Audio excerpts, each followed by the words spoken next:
kelasnya, tolong di sekitar tempat duduknya dibersihkan dulu. Perhatikan dulu. Sampai diperhatikan.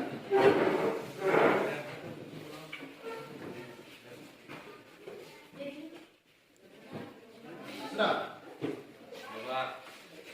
Tolong ketua kelas siapkan kelasnya. Sebelum kita mulai pelajaran, marilah kita bersama-sama membaca doa sesuai keyakinan dan kepercayaan kita masing-masing. Berdoa dimulai.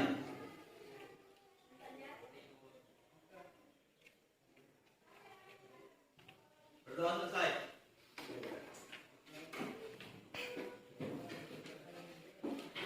Gimana absennya? Ada yang tidak hadir pada hari ini? Siapa yang tidak hadir? Agil.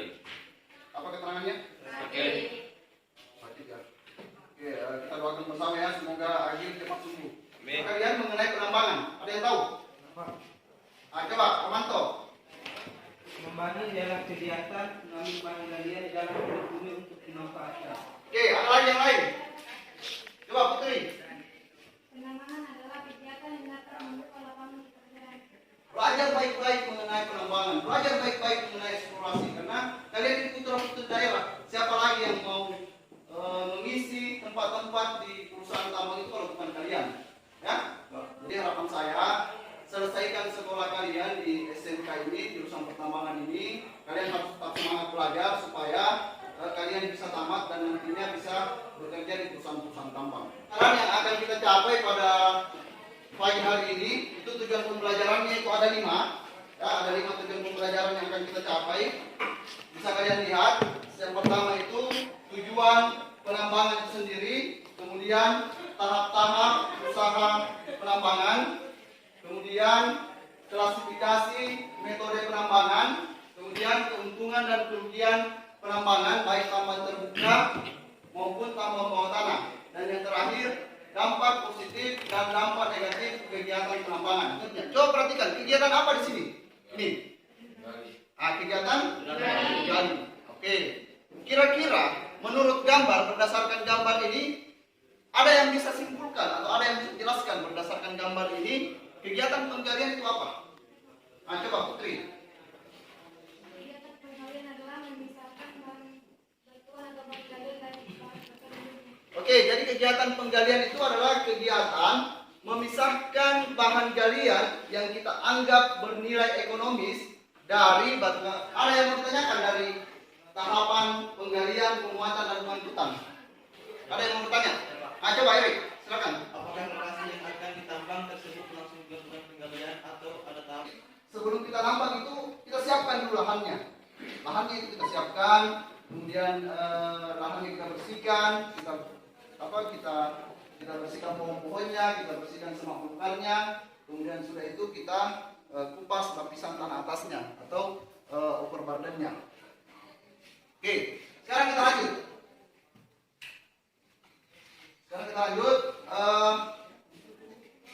Coba perhatikan gambar selanjutnya. Tahukah Anda ini sistem penambangan apa? Ada yang tahu? Pak, Coba ini sistem penambangan apa? penambangan terbuka. Ini sistem penambangan terbuka. Kalau di sampingnya apa, Adrian? Sistem tambang tertutup. Di bahan ajar yang telah saya bagikan itu, sekarang kalian dengan teman kelompoknya kalian buat bahan persentase, ya. Kalian buat bahan persentase. Untuk selanjutnya sebentar kita presentasikan. Ingat ya, di bahan persentase kita ini kalian mengidentifikasi masalah dulu, cari masalah-masalah apa saja yang muncul dari penjelasan saya tadi, ya, dari penjelasan tadi, dari modul yang kalian sudah baca di rumah, ya. Kalian identifikasi masalahnya. Ingat, identifikasi masalah itu bisa kalian ambil dari LKPD atau tugas yang saya kasih di LKPD-nya. Itu harus mencakup 3 pembelajaran kita. Jadi bahan presentasinya sebentar itu mencakup 3 pembelajaran kita pada pagi hari ini, yaitu pengertian penambangan, tahap-tahapnya, klasifikasinya, keuntungannya, dampak positif dan dampak negatifnya.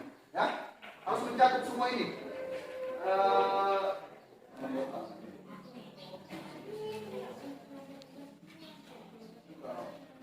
membaca. Suruh jawab tambang terbuka tambang bawah tanah ini ada di mulut saya.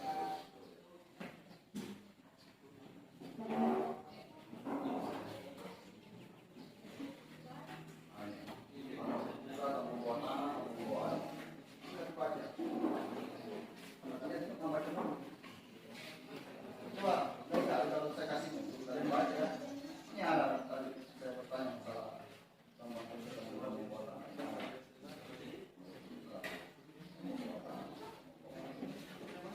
Tambang bawah tanah yaitu relatif lebih dingin terhindar dari panas ataupun hujan, dapat menambang deposit dengan model yang tidak beraturan, serta bekas penggalian dapat dipenuhi.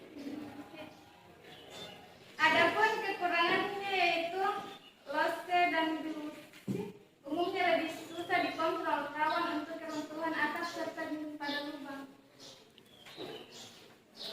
Terima kasih, itulah hasil dari presentasi kami. Sebelum saya akhiri, apakah ada teman-teman yang ingin menambahkan atau mengajukan pertanyaan? Silakan. Dalam pengupasan tanah penutup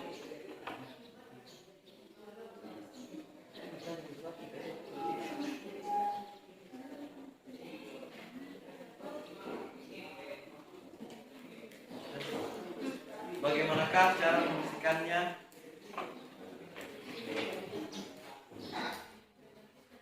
Nah, kalau sudah tidak ada lagi yang mau bertanya, silakan kelompok 1 tutup. Untuk siap-siap kelompok 2. Baik, kalau sudah tidak ada yang mau ditambahkan, saya akhiri. Assalamualaikum warahmatullahi wabarakatuh. Waalaikumsalam warahmatullahi wabarakatuh. Tepuk tangan kepada kelompok 1. Tapi tidak, kita tempat dulu saja. Kalian duduk saja. Nah, silakan kelompok 2 lagi maju. Kami dapat disimpulkan bahwa penambangan adalah kegiatan mengambil bahan galian yang bernilai ekonomis dari dalam perut bumi untuk dimanfaatkan. Tahapan kegiatan penambangan ini ada 3, yaitu penggalian atau membongkar, memuat, dan mengangkut. Secara umum, klasifikasi penambangan ini dibagi menjadi 3, yaitu tambang terbuka, tambang bawah tanah, dan tambang bawah air. Temannya Armanto, beri tepuk tangan dulu kepada Armanto. Ada kata bernilai ekonomis. Jadi jangan ambil yang tidak bernilai ekonomis. Itu tadi salah satu tujuannya supaya bahan galian itu tetap lestari. Kalau kita anggap dia belum bernilai ekonomis, jangan diambil. Jadi kata kuncinya yang ditampal itu adalah bernilai ekonomis. Tahapannya itu 3 tadi. Sudah jelas ya? Menggali, memuat, dan mengangkut. Nah, itu tahapannya. Kemudian klasifikasi penambangan itu kita bagi menjadi 3, tambang terbuka, tambang bawah tanah, dan tambang bawah air. Nah, itu. Namun secara umum yang sering kita bahas di sini cuma 2, yaitu tambang terbuka dan tambang bawah tanah. Nah, dari kedua sistem penambangan ini masing-masing punya keuntungan dan punya kerugian. Misalnya kita bicara masalah ongkos. Kalau tambang terbuka ongkosnya lebih murah karena tidak ada penyangga. Kalau tambang bawah tanah, ongkosnya lebih mahal karena harus ada penyangga, harus ada penerangan, dan harus ada ventilasi. Tadi sudah dijelaskan oleh Armanto. Di sini cuma saya ingin tekankan masalah dampak positif dan dampak negatif. Kenapa? Karena di masyarakat sekarang itu banyak pro dan kontra yang terjadi dalam kegiatan penambangan ini. Karena banyak yang bilang, tidak ada gunanya itu tambang, ya, tidak ada gunanya itu tambang. Jangan menambang, bikin rusak-rusak kampung, bikin kotor-kotor kampung. Betul sekali. Jadi penambangan kalau dilihat dari sisi negatif, tambang itu tidak ada gunanya, ya, tidak ada gunanya karena cuma merusak, bikin pencemaran lingkungan. Tapi kita tidak boleh melihat hanya sepihak. Kita harus melihat di pihak lain.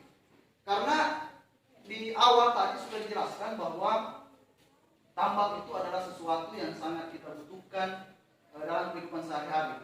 Tidak ada kegiatan kita dalam kehidupan sehari-hari ini yang tidak berhubungan dengan tambang. Coba kalian berpikir, adakah yang kalian lakukan yang tidak berhubungan dengan tambang? Semuanya berhubungan dengan tambang, ya? Kalian ke sekolah menggunakan apa? Motor. Menggunakan motor. Motor itu terbuat dari apa? Sebagian besar bahan tambang. Besi-besinya dari bahan tambang.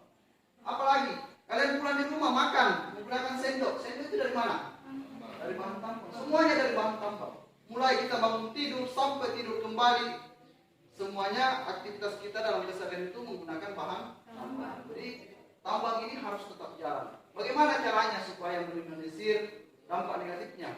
Di sini yang paling berperan itu ada 3.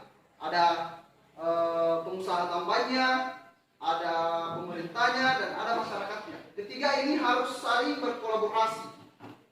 Misalnya pengusaha tambang yang menambang ugal-ugalan tidak jelas caranya menambang, karena pemerintahnya jauh, misalnya Jakarta atau Kendari, masyarakat di sini harus berperan melaporkan kepada pihak pemerintah bahwa di Kaba ini ada penambangan yang tidak becus. Laut menjadi merah kalau sementara musim hujan. Ya, setelah dilaporkan, pemerintah harus turun tangan, harus turun menginvestigasi, melihat apakah betul laporan masyarakat ini atau tidak. Kalau betul, tegur tambang itu. Kalau perlu tutup lokasi tambangnya. Jangan biarkan dia menambang sebelum memperbaiki sistem penambangannya. Itu yang paling penting. Jadi di sini adalah peran dari 3 yang saya sebutkan tadi. Harus saling bekerja sama supaya terjadi sistem penambangan yang ramah lingkungan sesuai dengan kaidah good mining practice. Kaidah penambangan yang ramah lingkungan sesuai dengan prosedur. Karena semua yang kita lakukan jika sudah sesuai dengan prosedur pasti menghasilkan hasil yang maksimal. Ya? Nah, sudah dijelaskan di pelajaran peledakan, ada kegiatan perencanaan. Sesuatu hal atau kegiatan yang direncanakan pasti hasilnya akan baik. Ya? Perencanaan tadi itu mulai dari eksplorasinya, studi kelayakannya, sampai di kegiatan penambangannya. Dan ingat, yang paling penting untuk menghindari kerusakan lingkungan yaitu reklamasi reklamasi lahan setelah penambangan selesai. Itu yang paling penting. Mengembalikan fungsi lahan sesuai dengan peruntukannya. Kalau hutan dikembalikan menjadi hutan kembali, yaitu ditanami pohon-pohon kembali. Saya kira itu kesimpulan kita pada pagi hari ini. Sebelum saya akhiri, ada RKPD yang harus kalian kerjakan, ya. Itu dikerjakan dia dalam namanya asinkronus, bukan di kelas ini. Bisa kalian kerjakan di tempatnya masing-masing di rumah sesuai dengan kelompoknya, karena kalian ini sudah saya bagi kelompok berdasarkan tempat tinggalnya yang berdekatan. Anak Guntel kerja di Guntel, rame per kelompok. Nanti kalian bisa mengumpulkan mengumpulkan LKPD itu pada saat pertemuan selanjutnya, ya. Minggu depan itu kita akan belajar mengenai metode tambang terbuka, ya. Ini yang kita akan bahas pada pertemuan selanjutnya, metode tambang terbuka. Jadi harapan saya sebelum pembelajaran kita lakukan pada minggu selanjutnya, pertemuan selanjutnya, tolong kalian pelajari memang ini, ya. Cari memang referensinya yang berhubungan dengan metode tambang terbuka. Nanti juga sebelum pembelajaran kita mulai di kegiatan asinkronus, nanti saya bagikan kalian modul yang berhubungan dengan metode tambang terbuka. Mungkin itu dari saya. Sebelum saya akhiri, siapa tahu ada yang mau bertanya lagi dari pertemuan kita minggu depan. Jelas ya? Nah, ingat ya, minggu depan kita belajar mengenai metode tambang terbuka. Nah, sebelum kita keluar, silakan ketua kelas siapkan kembali berdoa sebelum kita tinggalkan kelas.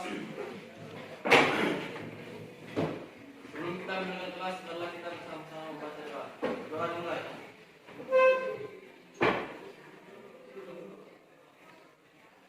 Doa selesai. Oke, demikian pembelajaran kita pada pagi hari ini. Lebih dan kurangnya mohon dimaafkan. Semoga apa yang kita pelajari pada pagi hari ini dapat bermanfaat untuk bekal kalian ke depannya untuk bekerja di tambang. Demikian, assalamualaikum warahmatullahi wabarakatuh.